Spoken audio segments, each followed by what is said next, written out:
Alright, boys and girls, today we are going to be starting on the background of our Arctic landscape. For this project we're going to be using a square piece of paper, and I will already have that cut for you. Of course, the very first thing that you're going to need to do is to write your name on your paper, so please make sure that you write your name and your class code, which would be a letter -1, and the letter is of course the first letter of your teacher's name, -1 for first grade. We're going to flip this over, and on this side we are going to begin by adding some visual texture by using a rubbing plate of any kind underneath our paper.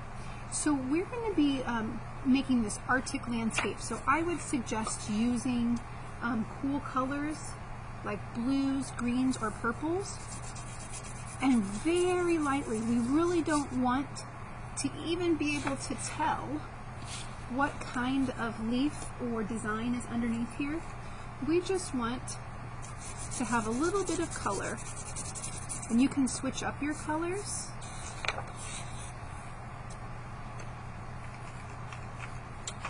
Let's see what other colors we have here. So we're going to keep going, just keep moving our paper and moving our texture plate underneath. Our colors can overlap.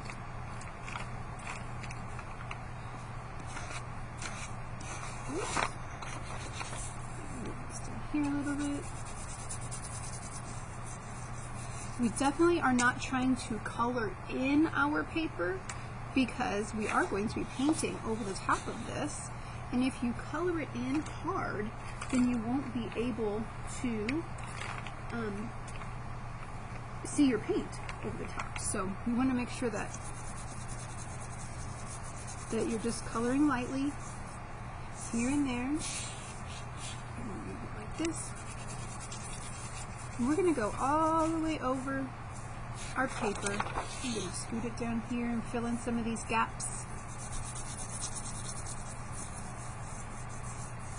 Some of this is going to get covered up when we do our next step, but that's okay.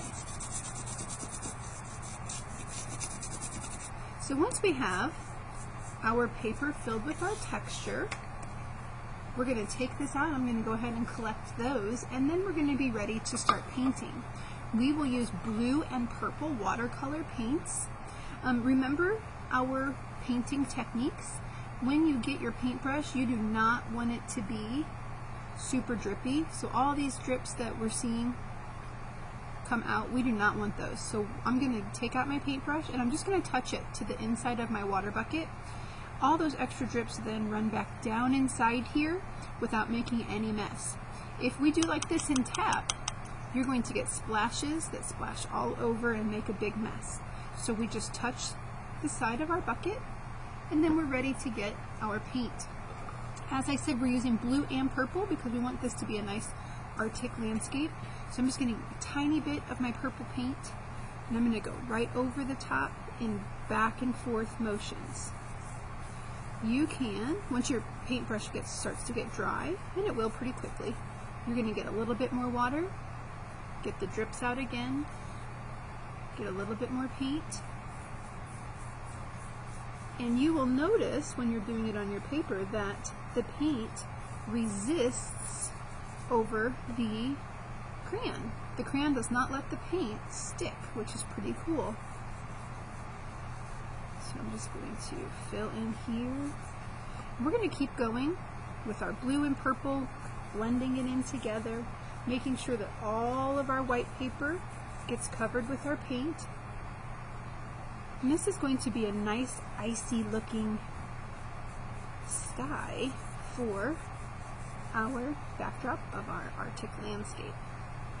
So a little bit more here and there. And also remember that your paintbrush should never have a crazy hairdo. It should always be nice and slick. It should never have wild and crazy hair.